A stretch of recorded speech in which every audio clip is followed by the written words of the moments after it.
Bonjour, j'ai créé un monstre. Ainsi parlait le président Patrice Talon d'Olivier Bocco, son ex-bras droit, dans une récente interview accordée à Jeune Afrique. Un monstre qui, à l'image d'une araignée, aurait méthodiquement tissé sa toile dans tous les cercles du pouvoir, politique, magistrature, services de sécurité, affaires. Un tel aveu laisse entendre que Talon sait exactement où sont positionnés les pions du monstre qu'il a lui-même façonné.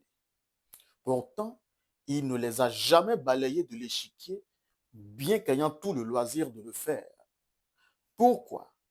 Deux hypothèses. Soit il fait preuve d'une clémence surprenante, soit il avait anticipé cette situation bien avant son accession au pouvoir, laissant volontairement M. Bocco avancer cette carte tout en l'attendant au tournant. La seconde hypothèse semble la plus plausible. D'ailleurs, le président Talon lui-même évoque un contrat initial entre eux. Mais quel genre d'accord permet à M.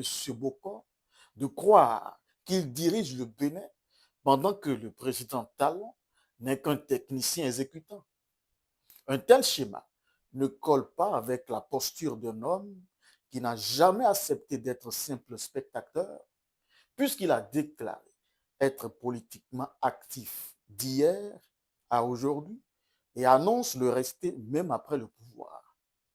Conclusion, certes, M. Bocco gérait la politique, la sécurité, les ressources humaines et financières qui sont le poumon du pouvoir, mais le président Talon, lui, disposait d'un réseau parallèle, invisible, qui lui faisait remonter l'information à chaque fois.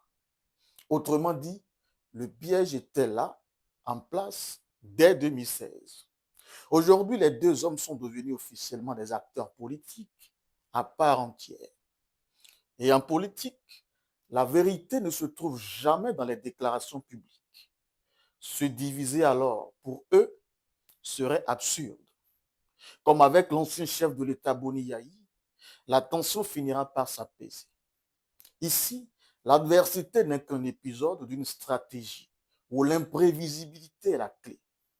Mais si le président Patrice Talon pense n'avoir créé qu'un monstre en la personne de M.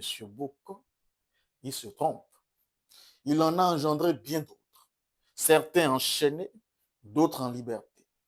Et parmi ces monstres, il y a le monstre médiatique. Pourquoi est-ce que c'est à Jeune Afrique que le président réserve ses révélations? Pourquoi n'avons-nous pas un média béninois capable d'avoir l'exclusivité de ces informations? Quand aurons-nous une presse assez solide pour être notre vitrine en Afrique? Nous avons vu France 24 et RFI organiser des émissions en direct depuis Cotonou.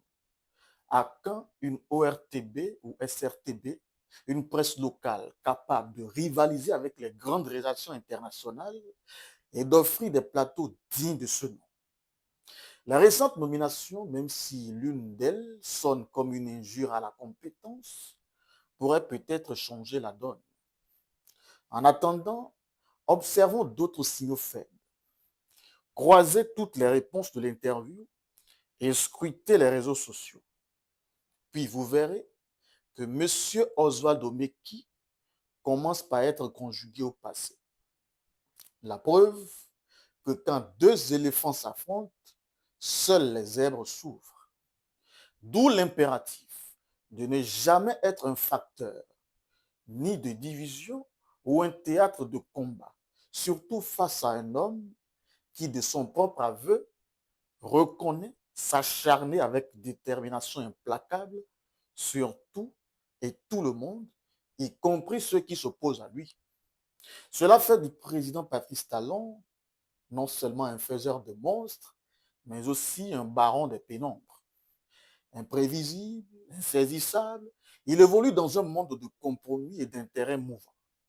Mais comme le dit le ministre conseiller Rachidi Gbadamassi, même si tu n'aimes pas le lièvre, il faut reconnaître qu'il sait courir. Or, ce lièvre-là, il ne court pas. Il roule dans le ciel telle une pierre de feu transperçant les nuages. Alors, Prenez garde. Enfin, quant aux rumeurs du 3e ou 10e mandat, elles sont aussi vaines qu'inopérantes tant que la Cour constitutionnelle n'a posé aucun jalon en ce sens. Et si l'opposition elle-même s'abstient d'annoncer un dauphin et verrouille toute propagande autour d'éventuelles primaires, ce n'est pas à talons demi-dieux, aux mains pleines de cartes, que l'on imposera de dévoiler avant l'heure son jeu. C'était votre chronique contre-jour. Merci pour l'attention et à demain.